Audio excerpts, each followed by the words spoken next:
Baik, bismillahirrahmanirrahim. Assalamualaikum warahmatullahi wabarakatuh. Baiklah kawan-kawan, pada kesempatan kali ini saya akan coba mempresentasikan hasil dari tugas kami, tugas makalah kami, yaitu berupa PowerPoint, di mana pada kesempatan kali ini saya memilih pokok bahasan tentang syarat dan prinsip kepemimpinan pada bagian 3. Baik, kita langsung saja menuju ke poin. Nah, di makalah kepemimpinan pendidikan dengan pokok bahasan syarat-syarat dan prinsip-prinsip kepemimpinan. Nah, disusun oleh saya sendiri, Muhammad Wali, nomor induk mahasiswa 1811-119, dengan dosen pengampu Bapak Risis Andre SPC MSI. Beliau adalah Ketua Yayasan Ibnu Sakinah Damastraya. Oke, kita langsung masuk kepada pembahasan. Pada bagian A, kita masuk kepada unsur-unsur yang menentukan tingkah laku pemimpin, atau unsur-unsur yang menentukan tingkah laku kepemimpinan. Jadi ada 4 unsur yang terdapat dalam suatu skill dalam seni kepemimpinan menurut Coons et al. Pada tahun 1944. Keempat unsur tersebut adalah sebagai berikut. Yang pertama adalah otoritas atau kekuatan pemimpin. Jadi unsur yang pertama ini menekankan pada otoritas dan kekuatan pemimpin. Kedua istilah ini diambil dari kata authority dan power. Power menunjukkan pada konsep yang lebih luas, sedangkan kata power diartikan sebagai suatu kemampuan individu atau kelompok dalam mempengaruhi dan menggerakkan orang lain. Kemudian yang kedua, kemampuan dalam menyatu padukan sumber tenaga manusia yang memiliki daya motivasi yang bervariasi setiap waktu dan situasi. Nah, dalam unsur yang kedua ini, berkenaan dengan pemahaman dasar manusia, seorang pemimpin harus mengerti mengenai teori motivasi, jenis-jenis motivasi, dan harus mampu menerapkan pengetahuan tentang motivasi ini terhadap individu yang kompleks dan dalam berbagai situasi yang mempengaruhi iklim organisasi. Unsur yang ketiga adalah kemampuan dalam mengembangkan iklim kerja dalam merespon dan membangkitkan atau menimbulkan motivasi. Nah, dalam unsur ini menjelaskan bahwa seorang pemimpin menunjukkan kemampuan dalam membangkitkan semangat bawahan untuk menggunakan kemampuan mereka dalam menyelesaikan masalah. Yang keempat, unsurnya adalah kemampuan dalam mengembangkan gaya-gaya kepemimpinan. Nah, pada unsur yang terakhir ini, unsur gaya kepemimpinan lebih menekankan pada kemampuan pemimpin dalam memilih tipe yang sesuai dengan situasi atau iklim organisasi untuk menggerakkan bawahannya supaya berhasil. Kita masuk pada bagian D, yaitu syarat-syarat pemimpin yang baik. Apa syaratnya? Jadi, apa saja syarat yang harus dipenuhi oleh seorang pemimpin yang baik dan bijaksana? Di antaranya adalah yang pertama, kekuatan atau energi. Nah, seorang pemimpin harus memiliki kekuatan lahiriah dan rohaniah sehingga mampu bekerja keras dan banyak berpikir untuk memecahkan masalah-masalah yang dihadapi. Yang kedua adalah penguasaan emosional. Nah, ini yang penting. Jadi seorang pemimpin harus dapat menguasai perasaannya, emosinya, dan tidak mudah marah apalagi putus asa. Jadi seorang pemimpin harus mampu mengendalikan emosi, tidak mudah marah, tentu saja pada tempatnya.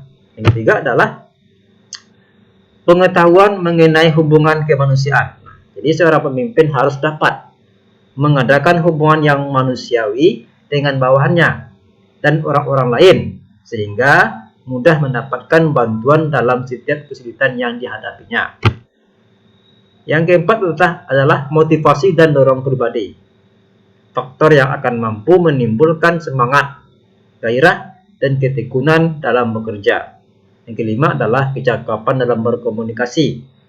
Nah, ini merupakan kemampuan penyampaian ide, pendapat serta keinginan dengan baik kepada orang lain, serta dapat dengan mudah mengambil intisari pembicaraan. Yang keenam adalah kecakapan mengajar. Jadi seorang pemimpin yang baik adalah guru yang mampu mengajar dan memberikan teladan dan petunjuk-petunjuk, menerangkan yang belum paham dengan gambaran jelas serta memperbaiki yang salah. Yang ketujuh, kecakapan dalam bergaul. Nah, dapat mengetahui sifat dan watak orang lain melalui pergaulan agar dapat dengan mudah memperoleh kesetiaan dan kepercayaan. Sebaiknya bawahan juga bersedia bekerja dengan senang hati dan sukarela untuk mencapai tujuan. Oke. Jadi sedangkan menurut Stockley dalam bukunya Personal Factor Associated with Leadership yang dikutip oleh Kartini Kartono dalam bukunya Pemimpin dan Kepemimpinan mengatakan bahwa pemimpin itu harus mempunyai kelebihan. Ini kelebihannya. Yang pertama adalah kapasitas meliputi kecerdasan, kewaspadaan, kemampuan berbicara, dan kemampuan menilai. Yang pertama. Yang kedua adalah ilmu pengetahuan yang luas. Jadi seorang pemimpin memiliki ilmu pengetahuan yang luas, pengalaman yang banyak, dan lain sebagainya. Yang ketiga, tanggung jawab mandiri, berinisiatif, tekun, ulet, percaya diri, agresif, dan punya hasrat untuk unggul. Yang keempat, partisipasif aktif, memiliki sosiabilitas yang tinggi, mampu bergaul, kooperatif atau suka bekerjasama, mudah menyesuaikan diri, dan punya rasa humor. Jadi seorang pemimpin harus juga memiliki sifat humor. Tidak boleh serius, gitu kan? Terlalu serius maksudnya. Yang kelima adalah status meliputi kedudukan sosial ekonomi yang cukup tinggi, populer, tenar, dan lain sebagainya. Itu menurut Kartono. Baik, kita masuk pada bagian terakhir, pada bagian C, prinsip kepemimpinan Islam atau dalam Islam. Jadi prinsip-prinsip kepemimpinan dalam Islam diantaranya yang pertama adalah prinsip visioner. Nah, apa yang bisa dimaknai dari syahadat dalam kepemimpinan? Jadi syahadat itu artinya adalah aku bersaksi bahwa tidak ada Tuhan selain Allah dan juga bersaksi bahwa Nabi Muhammad adalah utusan Allah. Jadi sebenarnya memiliki makna yang sangat dalam. Pernyataan tersebut merupakan sebuah life mission statement, sebuah pernyataan misi hidup di mana kita berkomitmen akan terus menjadi hamba Allah dan pengikut Nabi yang setia. Dua, jadi prinsip yang pertama itu adalah visioner.